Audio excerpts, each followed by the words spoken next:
আচ্ছা, আগের ক্লাসে কারেন্ট ইলেকট্রিসিটি পড়ার সময় ইলেকট্রিক পোটেনশিয়াল ওই পার্টটা বলে অতদূর শেষ করেছিলাম। এবার পোটেনশিয়াল যখন আমরা পড়ছি, আমি বলেছিলাম যে কোনো একটা পয়েন্টের পোটেনশিয়াল 5 ভোল্ট। তার মানে ইনফিনিটি থেকে ইউনিট পজিটিভ চার্জকে ওই পয়েন্ট পর্যন্ত নিয়ে আসতে আমাকে 5 জুল ওয়ার্ক ডান করতে হবে। এটা আমি বলেছিলাম। পোটেনশিয়ালের ডেফিনিশনই তাই, এতদূর আমার বলা ছিল। এবার এখানে একটা জিনিস বুঝতে হবে যে কোনো একটা পয়েন্টের পোটেনশিয়াল 5 ভোল্ট হতে পারে, কোনো একটা পয়েন্টের পোটেনশিয়াল 10 ভোল্ট হতে পারে। আচ্ছা, কেন ইউনিট পজিটিভ চার্জ, কেন ইনফিনিটি থেকে, সেগুলোর এক্সপ্লেনেশনও আগের ভিডিওতে দিয়েছিলাম। এবার কোনো একটা পয়েন্টের পোটেনশিয়াল 5 ভোল্ট হতে পারে, কোনো একটা পয়েন্টের পোটেনশিয়াল 10 ভোল্ট হতে পারে, কোনো একটা পয়েন্টের পোটেনশিয়াল -2 ভোল্ট হতে পারে। তো যদি 10 ভোল্ট পোটেনশিয়াল হয়, তাহলে আমি বলতে পারি যে ইনফিনিটি থেকে ইউনিট পজিটিভ চার্জকে ওই পয়েন্ট অব্দি নিয়ে আসতে 10 জুল ওয়ার্ক ডান করতে হবে। আর যদি বলি কোনো পয়েন্টের পোটেনশিয়াল -2 ভোল্ট, তার মানে ইনফিনিটি থেকে ইউনিট পজিটিভ চার্জকে ওই পয়েন্ট অব্দি নিয়ে আসতে -2 জুল ওয়ার্ক ডান করতে হবে। তাহলে কখনো পোটেনশিয়াল পজিটিভ হতে পারে, কখনো পোটেনশিয়াল নেগেটিভ হতে পারে। এই কনসেপ্টটা একটুখানি ক্লিয়ার করো যে পোটেনশিয়ালকে কখনো আমি বলছি পজিটিভ, কখনো নেগেটিভ, কিভাবে হয় এটা। আচ্ছা, ক্লাস 10-এ ওয়ার্কের কনসেপ্ট সবার আছে, এবং ওয়ার্ক দু ধরনের হয়, একটা হচ্ছে পজিটিভ ওয়ার্ক, একটা হচ্ছে নেগেটিভ ওয়ার্ক। আমরা জানি পজিটিভ ওয়ার্ক কি, যে work done by the force, যখন ফোর্স আর ডিসপ্লেসমেন্ট একই দিকে হবে। নেগেটিভ ওয়ার্ক কি, work done against the force, যখন ফোর্সের অপোজিট ডিসপ্লেসমেন্ট হবে। ধরো যে পোটেনশিয়াল ক্রিয়েট করেছে তাকে আমি বলি সোর্স চার্জ। ধরো সোর্স চার্জটা পজিটিভ, এর চারপাশে একটা ফিল্ড ক্রিয়েট করে বসে আছে, এবং এর তৈরি ফিল্ডের মধ্যে আমি একটা ইউনিট পজিটিভ চার্জকে নিয়ে আসবো। কোথায় নিয়ে আসবো? এই পয়েন্টে নিয়ে আসবো। কোথা থেকে নিয়ে আসবো? ইনফিনিটি থেকে নিয়ে আসবো। তাহলে নিয়ে এসে এই পয়েন্টে বসাতে যে ওয়ার্ক ডান হবে, সেটাই এই পয়েন্টের পোটেনশিয়াল। এই পোটেনশিয়ালটা কেন হচ্ছে? কারণ চারপাশে ফিল্ড ক্রিয়েট করে বসে আছে, সেই ফিল্ডের মধ্যে ওই চার্জটা মুভ করছে, ফোর্স আছে, ওয়ার্ক ডান আছে, ফোর্স আছে, ডিসপ্লেসমেন্ট আছে, ওয়ার্ক ডান আছে, মানে পোটেনশিয়াল হচ্ছে। তো সোর্স চার্জটা যদি পজিটিভ হয়, ধরো আমি একটা এটা ইনফিনিটি, ইউনিট পজিটিভ চার্জকে ইনফিনিটি থেকে আমি এই এতদূর অবধি নিয়ে আসবো। এই যে আমি নিয়ে আসছি, যে কোনো একটা সময় এই সোর্স চার্জটা যাকে মুভ করাচ্ছি ইউনিট পজিটিভ চার্জ, তাকে বলে টেস্ট চার্জ। তাহলে দিস ইজ টেস্ট চার্জ, আর যে পোটেনশিয়াল ক্রিয়েট করেছে সে হচ্ছে সোর্স চার্জ। তো যখন আমি মুভ করাচ্ছি, তখন এই পজিটিভ চার্জটা এই ইউনিট পজিটিভ চার্জের উপর কিরকম ফোর্স দিচ্ছে, অ্যাট্রাকটিভ কি রিপালসিভ? অবভিয়াসলি দুটোই পজিটিভ পজিটিভ, তাহলে কিরকম ফোর্স দিচ্ছে? Repulsive force.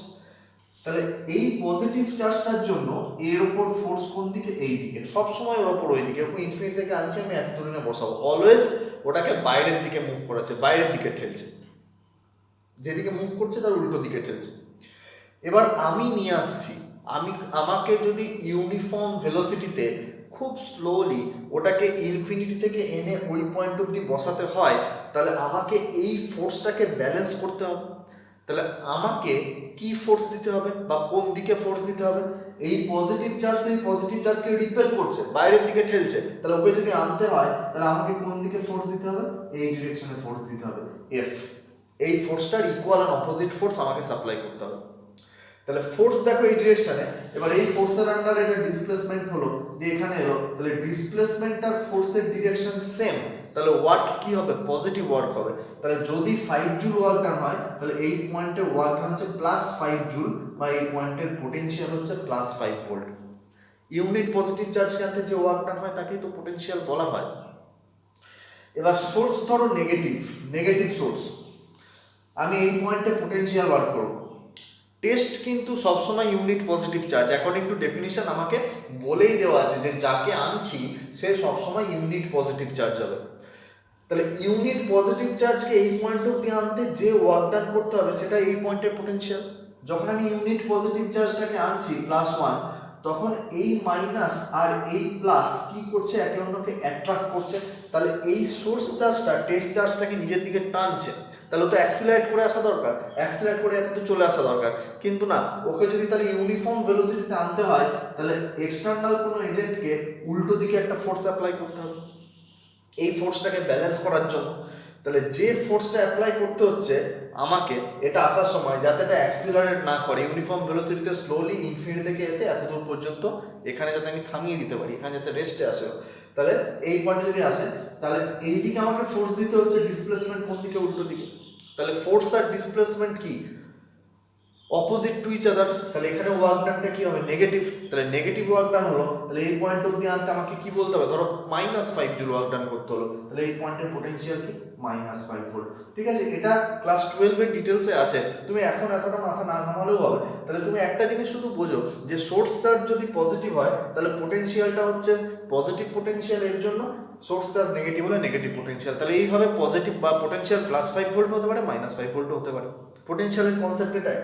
আচ্ছা, এবার পোটেনশিয়াল তো আমরা বললাম, এবার আমি বলবো potential difference. What is potential difference? Basically potential ডিফারেন্সটা বেশি ইম্পর্টেন্ট। পোটেনশিয়াল ডিফারেন্স, ধরো এখানে একটা পয়েন্ট আছে এ, এখানে একটা পয়েন্ট আছে বি। আমাকে যদি বলে what is the potential difference between A and B, that is you have to find out VA minus VB. This can be written as VAB. VAB is the potential difference between A and B. তাহলে আমি বলবো কি যে A R B এর মধ্যে potential difference কত? না, যদি A থেকে B তে একটা ইউনিট পজিটিভ চার্জ মুভ করাতে যে ওয়ার্ক ডান হবে, that is the potential difference between A and B. তাহলে VAB, this is work done in moving unit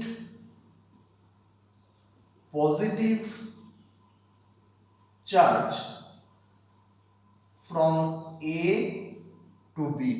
A থেকে B তে ইউনিট পজিটিভ চার্জ নিয়ে যেতে যে ওয়ার্ক ডান করতে হবে সেটাই A আর B এর মধ্যে পোটেনশিয়াল ডিফারেন্স। ধরো A থেকে B তে কিউ চার্জ নিয়ে গেলাম, আমাকে ওয়ার্ক ডান করতে হলো W, তাহলে ইউনিট পজিটিভ চার্জ নিয়ে যেতে ওয়ার্ক ডান করতে হবে W/Q. This W/Q, this term is the potential difference between A and B, বা this can be written as VAB. ধরো ইনফিনিটি থেকে ইউনিট পজিটিভ চার্জ A তে আনতে কত ওয়ার্ক ডান করতে হয়? সাপোজ ইনফিনিটি থেকে ইউনিট পজিটিভ চার্জ A তে আনতে 10 জুল ওয়ার্ক ডান করতে হয়, then potential of the point A is +10 volt. Suppose work done in bringing unit positive charge from infinity to B is -5 joule. Listen again. Work done in bringing unit positive charge from infinity to B is -5 joule. Therefore, potential of the point B is -5 volt. Then potential difference between A and B is potential of A is 10 volt, potential of B is -5 volt. Therefore, potential difference VAB, this should be equal to 15 volt.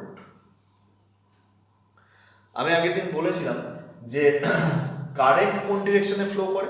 That current flows from high potential to low potential. Suppose there is a potential difference between A and B. Suppose we connect a copper wire between A and B. Then all the free electrons in the wire will move towards the point A because electron is negatively charged. This minus repulsive force will act and this 10 volt will attract the electron. The electrons will move in this direction and the direction of current flow is opposite to the flow of electron. Therefore, current will flow in this direction. This is movement of electrons and this is current. Therefore, current flows from high potential to low potential. I said it earlier in the previous video. As heat energy or thermal energy flows from high temperature to low temperature, fluid flows from high pressure to low pressure, same as current flows from high potential to low potential. আর একটা জিনিস মনে রাখো যে আমি potential বলছি, basically potential আমরা measure করি না, আমি সবসময় মেজার করি পোটেনশিয়াল ডিফারেন্স। কখনোই পোটেনশিয়াল বলে কিছু হয় না, we always measures potential difference. তাহলে আমি যে এতক্ষণ বললাম যে এ পয়েন্টের পোটেনশিয়াল 10 ভোল্ট, বি পয়েন্টের পোটেনশিয়াল -5 ভোল্ট, এর মানে কি? এ পয়েন্টের পোটেনশিয়াল 10 ভোল্ট, এটা যখন বলছি তখনও কিন্তু আমি পোটেনশিয়াল ডিফারেন্সই মেজার করছি। পোটেনশিয়াল ডিফারেন্স মেজার করছি কার কার মধ্যে? We are measuring potential difference between the point A and, আমি কোন দুটো পয়েন্টের মধ্যে চার্জটাকে মুভ করাচ্ছি? এ অ্যান্ড ইনফিনিটি। তাহলে আমি যখন বলছি এ পয়েন্টের পোটেনশিয়াল 10 ভোল্ট, তার মানে potential difference between A and infinity is 10 volt. তুমি বলবে কেন? Because potential at infinity is zero always. যে পোটেনশিয়াল ক্রিয়েট করেছে একটা সোর্স চার্জ ইনফাইনাইট ডিস্টেন্স দূরে, তার কোনো এফেক্ট নেই। আমি প্রথম দিন বলেছি, কারণ আর যদি ইনফিনিটি হয়ে যায় তাহলে ফোর্সের ভ্যালু কত হয়ে যাবে? জিরো। তাহলে ইনফাইনাইট ডিস্টেন্স দূরে সোর্স চার্জের কোনো এফেক্ট না থাকলে ইনফিনিটির পোটেনশিয়াল কত? 0 ভোল্ট। আচ্ছা, এ পয়েন্টের পোটেনশিয়াল কত? 10 ভোল্ট। তার মানে এ পয়েন্ট আর ইনফিনিটির মধ্যে actually potential difference is 10 volt. Okay, ঠিক আছে। আচ্ছা, পোটেনশিয়াল সম্পর্কে আইডিয়াটা ক্লিয়ার হলো আশা করি। Next main part of the current electricity is Ohm's law. Ohm's law পড়বো আমরা, সেখান থেকে ম্যাথমেটিক্যাল ডেফিনিশন অফ রেজিস্ট্যান্স আমরা যাব।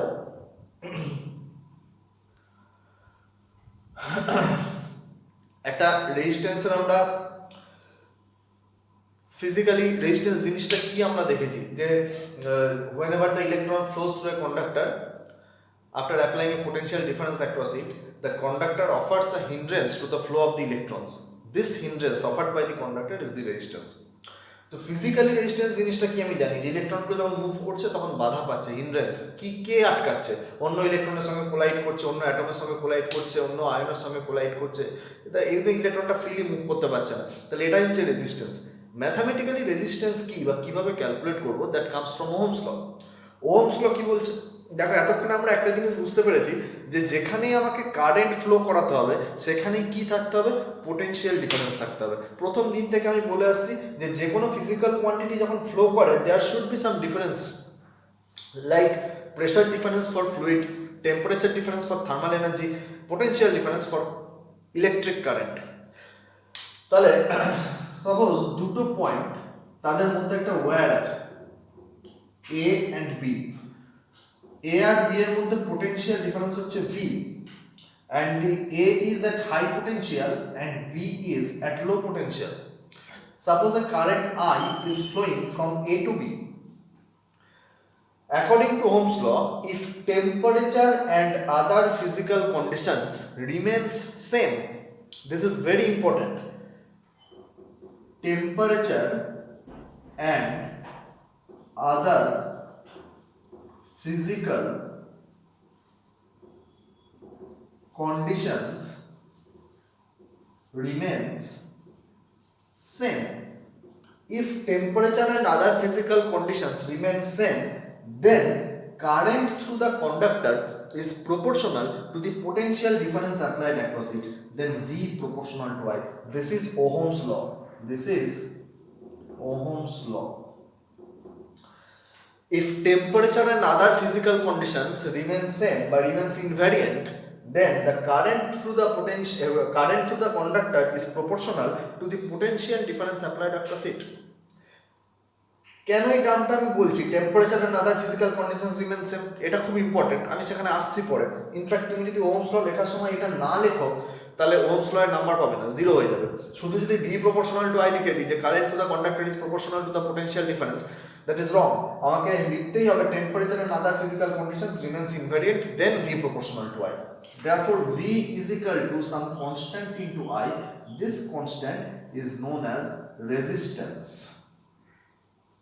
This constant is known as resistance. প্রথমে আমি রেজিস্ট্যান্সের ম্যাথমেটিক্যাল দ্বারা ডেফিনিশনে চলে আসি। R is equal to, therefore this is the ratio of potential to current. Unit of R should be volt per ampere, which is known as ohm. According to the scientist Ohm, the unit of resistance is ohm and the symbol is like that. This is the symbol of resistance. রেজিস্ট্যান্সকে আমরা আঁকি কিভাবে? যে একটা resistance যদি R হয় আমরা সেটাকে এইভাবে আঁকি, দিস ইজ রেজিস্ট্যান্স R। তাহলে আমি একবার ম্যাথামেটিক্যালি যদি এখান থেকে বলি,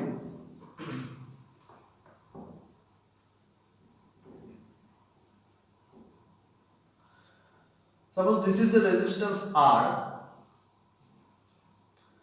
V is the potential difference applied across it, and I is the current flowing, then we can say that A is at higher potential than B because current is flowing from A towards B.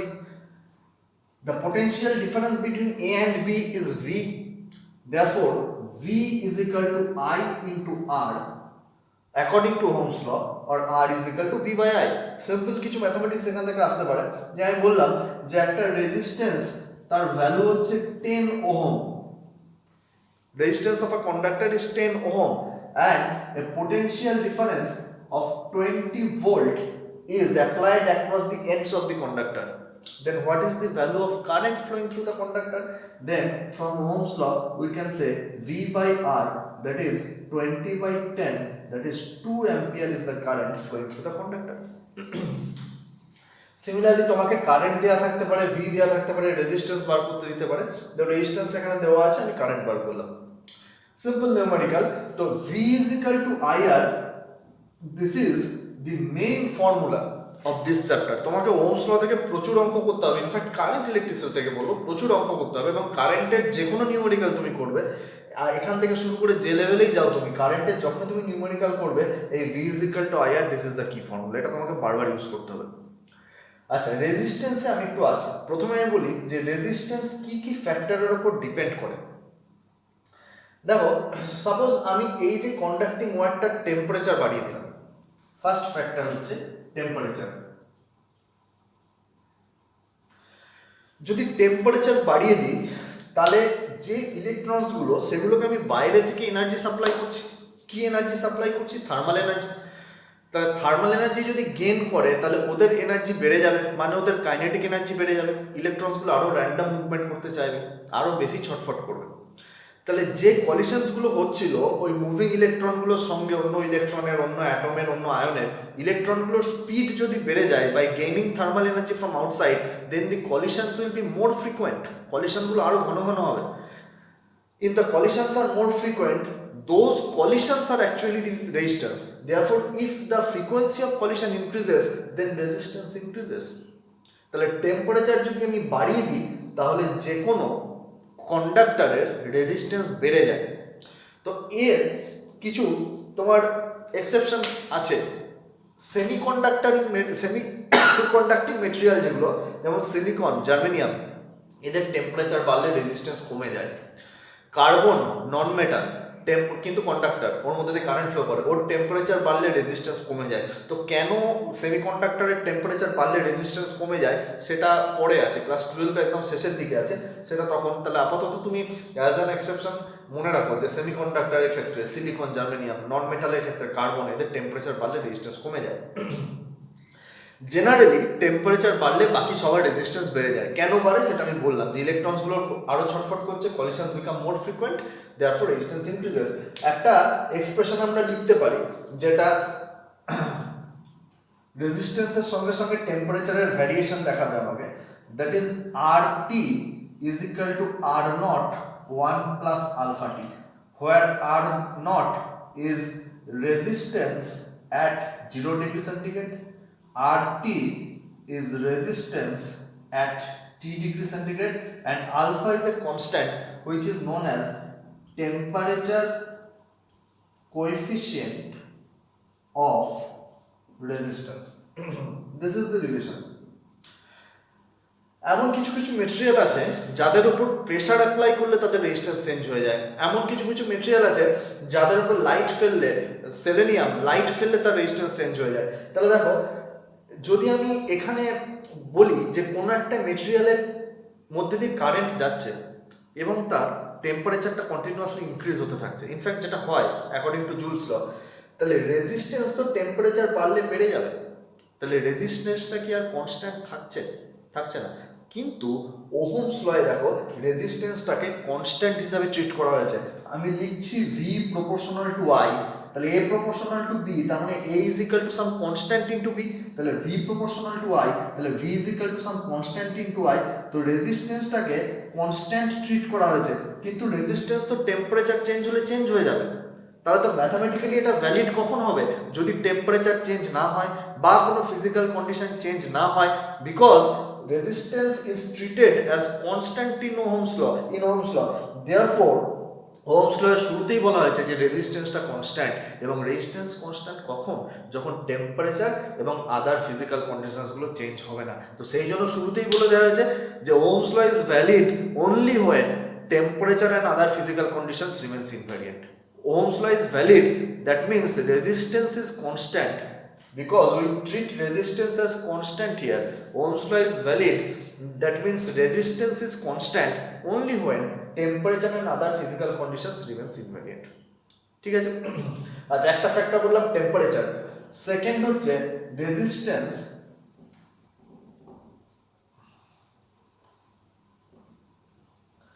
depends on the length of the conductor. Length are proportional to L. If length is increased, then resistance increased. Number 3, cross-sectional area. Cross-section. Now, cross-sectional area মানেটা বোঝো যে if this is a wire, then this area is not cross-sectional area. This is surface area. Cross-sectional area means this area. এই যে এইটা একটা conductor যদি এরকম থাকে, তাহলে এই যে this is the cross section. তো রেজিস্ট্যান্স কিভাবে ক্রস সেকশনের উপর ডিপেন্ড করে? Resistance is inversely proportional to cross section of the wire. If cross section increases, that means if the wire is thick, then resistance is less. For thin wires whose cross sectional area is minimum or less, resistance is increased. যত সরু তার হবে তত resistance বেশি হবে, যত মোটা তার হবে রেজিস্ট্যান্স কম হবে। এই দুটোকে যদি কম্বাইন করি তাহলে R proportional to L by A or R is equal to some constant into L by A, that is rho L by A. This rho is known as resistivity or specific resistance of the material. This is known as specific resistance or resistivity of the material. R is equal to rho L by A. Second formula. V is equal to IR was the first. Second formula to solve numerical problems. R is equal to rho L by A. Rho is the specific resistance or resistivity. This is a property of the material. আলাদা আলাদা মেটেরিয়ালের resistivity আলাদা আলাদা। In fact temperature increase করলে resistivity increase করতে পারে, temperature যদি বাড়ে তাহলে রেজিস্টিভিটি ইনক্রিজ করবে। ঠিক আছে? আচ্ছা, রো এর ইউনিট কি হবে? R is equal to rho A by L, rho L by A. Therefore rho is equal to R A by L. R means ohm, A means cross sectional area, meter square meter, length meter. Therefore unit of resistivity is ohm meter. In SI system unit is ohm meter. Okay, now we have to define resistivity. Remember these are the main three factors on which resistance of a wire depend: temperature, length and cross sectional area. আরো factor হতে পারে, মেটেরিয়ালের উপর depend করে। যত good conductor হবে তার resistance যত কম হবে। Silver is the best conductor, তার রেজিস্ট্যান্স সব থেকে কম। Copper is the very good conductor, ওর রেজিস্ট্যান্স কম। কিন্তু যেগুলো গুড কন্ডাক্টর নয় তার রেজিস্ট্যান্স বেশি হবে। ইনসুলেটর, যার মধ্যে দিয়ে কারেন্ট পাস করতে পারে না, তার রেজিস্ট্যান্স ইজ ভেরি হাই। এত রেজিস্ট্যান্স হাই যে তার মধ্যে দিয়ে কারেন্ট পাস করতে পারে না।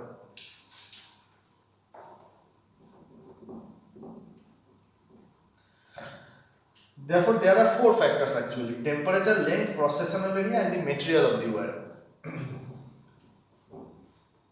Okay, R is equal to rho L by A. If L is equal to 1, A is equal to 1, then rho is equal to R. From this we can define resistivity. resistivity is the resistance of a wire of unit length and unit cross sectional area. This is the resistance of a wire of unit length and unit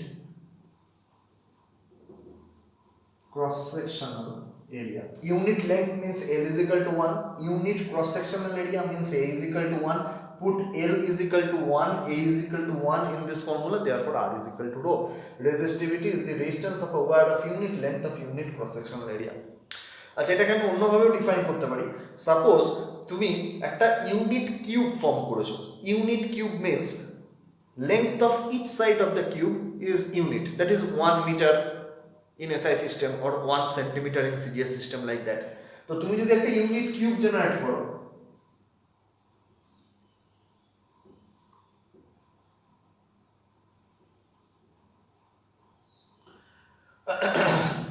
তাহলে length 1 meter, cross sectional area, that means this area 1 square meter. তো unit cube বলা মানে A is equal to 1, A is equal to 1 আমার বলাই হয়ে গেল, আর আলাদা করে বলার দরকার নেই। So we can say that resistance across two opposite ends of a unit cube is known as resistivity or specific resistance. একটা ইউনিট কিউবের দুটো এন্ডের মধ্যে যা রেজিস্ট্যান্স সেটাই তার resistivity, that is rho is equal to R. কখন? যখন কিউবটা unit, that is L is equal to 1, A is equal to 1. যদি আমাকে ডিফাইন করতে বলে 1 ohm metre, define 1 ohm metre resistivity, কি বলতে পারি আমি? যে আমার কাছে এমন একটা লেন্থ আছে যার লেন্থ, এমন একটা ওয়্যার আছে যার লেন্থ কি 1 মিটার, যার ক্রস সেকশনাল এরিয়া কি 1 square metre, then the resistance across two ends of the wire is 1 ohm. If the resistance of the two length of the wire যদি হয় 1 ohm, then resistivity of the wire is 1 ohm meter. If length of the wire is 1 meter, suppose this is 1 meter, cross sectional area is 1 square meter, this area is 1 square meter, resistance is 1 ohm, resistance of this 1 meter long wire is 1 ohm, then resistivity rho is equal to RA by L, that is 1 into 1 by 1, that is 1 ohm meter. Thus we can define 1 ohm meter resistivity. This is the resistance if the resistance of a 1 meter long wire is 1 ohm and the cross sectional area of the wire is 1 square meter, then its resistivity is 1 ohm meter. তো এখান থেকে definition গুলো আসে, resistance কার কার উপর depend করে আসে।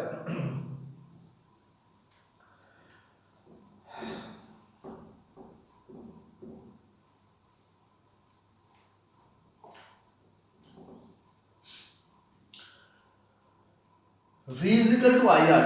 This is the mathematical form of Ohm's law. We can draw a voltage versus current graph.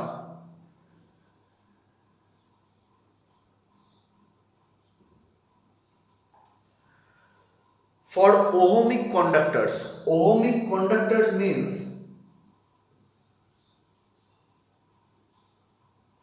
those conductors who obey Ohm's law, that is who obey V proportional to I, this law. All the metals are ohmic conductors. Copper, gold, silver, iron, all are ohmic conductors. Then V proportional to I or V is equal to IR, the nature of the graph will be like Y is equal to mx. Therefore this will be a straight line passing through the origin. গ্রাফটা এরকম হবে। How can you find out resistance from this graph? Look at this. If we find out the slope from this graph, V is equal to R into I, similar like Y is equal to M into X. Y axis এর জায়গায় আমি V বসিয়ে দিয়েছি, X axis এর জায়গায় আমি I বসিয়ে দিয়েছি, তাহলে slope means resistance. So finding the slope from the graph we can find out resistance. দেখো যে কোনো একটা পয়েন্ট তুমি কনসিডার করো, ধরো এই পয়েন্টে একটা পার্টিকুলার ভোল্টেজের ভ্যালু আছে, একটা পার্টিকুলার কারেন্টের ভ্যালু আছে, তাহলে আমি যদি এখান থেকে নর্মালটা নিই, তাহলে সাপোজ এই পয়েন্টে ভোল্টেজ হচ্ছে ভি, তাহলে এটা হচ্ছে ভি, এই পয়েন্টে কারেন্ট হচ্ছে আই, তাহলে this is I. Slope means if the straight line makes an angle theta with x axis, therefore here this is with current axis, then tan theta is the slope. Therefore slope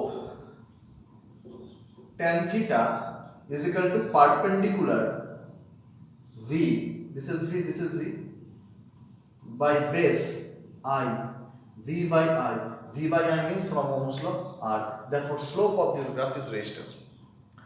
তোমাকে এরকম question দিতে পারে যে আমি একটা V versus I graph দিয়ে দিলাম, একই মেটেরিয়ালের ভি ভার্সেস আই গ্রাফ, কিন্তু দুটো ডিফারেন্ট টেম্পারেচারে টানা হয়েছে। একটা গ্রাফ টানা হয়েছে T1 টেম্পারেচারে, একটা গ্রাফ টানা হয়েছে T2 টেম্পারেচারে। This is V versus I graph for a single material at two different temperatures. One graph is drawn at temperature T1 and another is at temperature T2. Which one is greater, T1 or T2? তোমাকে জিজ্ঞেস করলে T1 টেম্পারেচারটা বেশি temperature না T2 টেম্পারেচারটা বেশি temperature, তোমাকে graph থেকে কি দেখতে হবে যে কার স্লোপ বেশি। এটা যদি থিটা অ্যাঙ্গেল করে, অবভিয়াসলি এটা গ্রেটার অ্যাঙ্গেল করেছে ফাই, তাহলে এর স্লোপ বেশি tan phi greater than tan theta. তাহলে যার স্লোপ বেশি, ভি ভার্সেস আই গ্রাফের স্লোপ মিন্স রেজিস্ট্যান্স, তাহলে এর রেজিস্ট্যান্স সাপোজ R2, এর resistance R1, from the slope of the graph we can write R2 greater than R1। তাহলে একই মেটেরিয়ালের দুটো আলাদা আলাদা রেজিস্ট্যান্স পাচ্ছি, এবং যেখানে R2 is greater than R1, তো টেম্পারেচার বাড়লে রেজিস্ট্যান্স বাড়ে আমরা জানি, তাহলে এখানে T2 obviously greater than T1। কিছু কিছু কন্ডাক্টরস রয়েছে যারা ওহমস ল মেনে চলে না, ওহমস ল ওবে করে না, যেমন আমি বলছিলাম একটু আগে সিলিকন, জার্মেনিয়াম, ডায়োড একটা আমরা তৈরি করতে পারি, ঠিক আছে, ট্রায়োড, এগুলো কি করে, ভালভ, এগুলো ডায়োড ট্রায়োড, এরা ওহমস ল ওবে করে না, তাহলে এদেরকে আমরা বলবো non ohmic conductor. Non ohmic কন্ডাক্টরের কারেন্ট ভার্সেস ভোল্টেজ গ্রাফটা স্ট্রেট লাইন হয় না, জেনারেলি ওদের কারেন্ট ভার্সেস ভোল্টেজ গ্রাফ, বা এদিকে ভোল্টেজ প্লট করছি এদিকে কারেন্ট প্লট করছি, গ্রাফটা এরকম হয়। তো যদি ওহমিক কন্ডাক্টরের ভি ভার্সেস আই গ্রাফ আঁকতে বলে, তাহলে একমাত্র straight line passing through origin হবে। নন ওহমিক কন্ডাক্টর যেমন সিলিকন, জার্মেনিয়াম, দেখ সেমিকন্ডাক্টর যেগুলো, সেগুলোর ক্ষেত্রে কিন্তু এটা স্ট্রেট লাইন নেচার হবে না। আচ্ছা, এরকম কোশ্চেন আসে যে ভি ভার্সেস আই গ্রাফ যদি স্ট্রেট লাইন হয়, তাহলে আমি যদি উল্টে দিই অ্যাক্সিস গুলোকে, এইদিকে আই করি এইদিকে ভি করি, তাহলে স্ট্রেট লাইনই হবে তো, অবভিয়াসলি তাই হবে। এইদিকে আই করলাম এদিকে ভি করলাম, v is equal to IR or I is equal to 1 by R into V. If R is a constant, R is a constant in fact in Ohm's law. If R is a constant, then 1 by R is also a constant. তাহলে 1 by R যদি constant হয়, তাহলে এটা constant হবে, তাহলে এটাও এরকমই হবে। স্লোপটা চেঞ্জ হবে, that depends on the value of R। স্লোপটা চেঞ্জ হয়ে যাবে, কিন্তু এটাও straight line passing through origin হবে। তো ওহমিক কন্ডাক্টর যে এরকম নিউমেরিক্যাল আসতে পারে, তোমাকে আমি বললাম যে এখানটা খেয়াল করো, দিস ইজ এ ওয়্যার, এর লেন্থ হচ্ছে 10 মিটার, এর রেজিস্ট্যান্স হচ্ছে 10 ওহম। আমি এটাকে দুভাগে ভাগ করলাম, suppose it is cut into 2 equal pieces, দুটো ওয়্যার হয়ে গেল, তাহলে প্রত্যেকটার লেন্থ কত করে হবে, 5 metre 5 metre. Then what will be the resistance of each part? 10 মিটারের রেজিস্ট্যান্স যদি 10 ওহম হয়, তাহলে 5 মিটারের resistance proportional to length, length যদি হাফ হয় রেজিস্ট্যান্সও হাফ হয়ে যাবে, তাহলে এখানে লেন্থ হাফ হয়ে গেছে, তাহলে রেজিস্ট্যান্সের কি হয়ে যাবে, 5 ওহম। এরও হয়ে যাবে রেজিস্ট্যান্স 5 ওহম, এরও হয়ে যাবে রেজিস্ট্যান্স 5 ওহম, প্রত্যেকটার 5 ওহম করে রেজিস্ট্যান্স হয়ে যাবে। বেশ, সেকেন্ড, ধর আমাকে বললো এরকম একটা লেন্থ আছে, L is equal to 5 meter, resistance is 5 ohm. It is stretched to double the length. আমি এটাকে স্ট্রেচ করলাম, দিয়ে লেন্থটা আমি ডাবল করে দিয়েছি, তাহলে what will be the resistance of the wire. আচ্ছা তুমি বলবে যে লেন্থ যদি ডাবল হয় তাহলে এ আর প্রপোর্শনাল টু এল, তাহলে রেজিস্ট্যান্সও ডাবল হয়ে যাবে, again answer will be 10 ohm. কিন্তু না, স্ট্রেচ করা আর এমনি কেটে দেওয়া বা কম্প্রেস করা আর এমনি কেটে দেওয়ার মধ্যে তফাৎ আছে। ধরো তুমি এইটা হচ্ছে সিলিন্ড্রিক্যাল ওয়্যার, সিলিন্ড্রিক্যাল শেপের হয়। এবার আমি যখনই এই ওয়্যারটাকে ধরো তোমার স্ট্রেচ করছি তাহলে ওয়্যারটার লেন্থ কি হচ্ছে, ইনক্রিজ হচ্ছে। কিন্তু ওয়্যারটার লেন্থ যদি ইনক্রিজ হয়, ধরো এই যে তারটা এটাকে আমি স্ট্রেচ করলাম, এর লেন্থ যদি বেড়ে যায় তাহলে ক্রস সেকশনাল এরিয়া কি এটাই থাকবে? অবভিয়াসলি না। এটাকে যত আমি টানবো এর লেন্থ যত বাড়বে ক্রস সেকশন তত কমে যাবে। তাহলে যখনই আমি এটাকে স্ট্রেচ করেছি মানে এর লেন্থটা ডাবল করেছি, তখন ক্রস সেকশনটা অবভিয়াসলি কি হয়ে গেছে, চেঞ্জ হয়ে গেছে। তাহলে লেন্থ বাড়লে ক্রস সেকশন চেঞ্জ হবে, আর রেজিস্ট্যান্স ক্রস সেকশনের উপর কিভাবে ডিপেন্ড করে না, ইনভার্সলি প্রপোর্শনাল। তাহলে আমাকে শুধুমাত্র লেন্থের এফেক্টটা দেখলে হবে না, যে লেন্থ ডাবল হয়েছে আমি রেজিস্ট্যান্স ডাবল করে দিলাম, আমাকে ক্রস সেকশনের এফেক্টটাও দেখতে হবে। বেশ, ক্রস সেকশনের এফেক্টটা দেখার জন্য আমাকে ক্রস সেকশন কত হয়েছে বার করতে হবে। দেখো লেন্থ চেঞ্জ করছি, ক্রস সেকশন চেঞ্জ হচ্ছে, রেজিস্ট্যান্স এই ওয়্যারটার কি চেঞ্জ হচ্ছে না বলো? লেন্থ চেঞ্জ হলো, ক্রস সেকশন চেঞ্জ হলো, চেঞ্জ হলো নাকি ভলিউম চেঞ্জ হলো না? ধরো এই লেন্থটা ছিল এল আর ক্রস সেকশনাল এরিয়া এটা ছিল এ, তাহলে এই ওয়্যারটার ভলিউম ছিল এ ইন্টু এল। এখন লেন্থটা হয়ে গেছে কত, 2L, স্ট্রেচ করেছি লেন্থটা ডাবল হয়ে গেছে, তাহলে ক্রস সেকশনাল এরিয়া কি হবে যাতে ভলিউমটা এলই থাকবে? অবভিয়াসলি আমি বুঝতে পারছি ক্রস সেকশনাল এরিয়াটা a/2 হয়ে গেছে, যাতে এখন এর ভলিউম এই সিলিন্ডারটা 2L into a/2, that is same as before L রয়ে যাবে। তাহলে লেন্থ যদি আমি ডাবল করি তাহলে ক্রস সেকশনাল এরিয়া কি হবে, হাফ হয়ে যাবে। যদি আমি এটাকে 10 এর লেন্থ ট্রিপল করে দিই তাহলে ক্রস সেকশনাল এরিয়া কি হবে, 1/3 হয়ে যাবে। বেশ, তাহলে লেন্থ ছিল 5 মিটার আর রেজিস্ট্যান্স ছিল 5 ohm.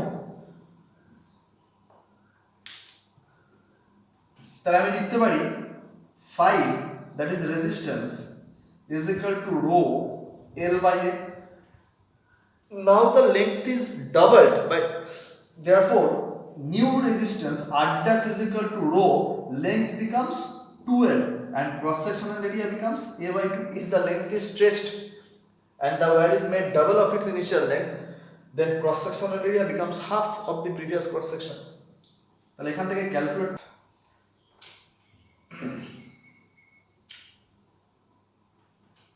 4 rho L by A, 4 rho L by A, এখান থেকে ক্যালকুলেট করে আমি কি পাচ্ছি, এই 2L এখানে a/2, তাহলে 4 rho L by A, that is 4 rho L by A means 5, that is the previous value of resistance, 4 into 5 that is 20 ohm. তাহলে লেন্থ ডাবল করছি, রেজিস্ট্যান্স 4 টাইমস হয়ে যাচ্ছে, কারণ লেন্থ ডাবল করার জন্য রেজিস্ট্যান্স তো বেড়েইছে, লেন্থ ডাবল করার সঙ্গে সঙ্গে ক্রস সেকশনাল এরিয়া কমে গেছে, ক্রস সেকশনাল এরিয়া কমলেও রেজিস্ট্যান্স বেড়ে যাবে, উল্টোটা হতে পারে। যদি আমি কোশ্চেনটা এরকম দিই,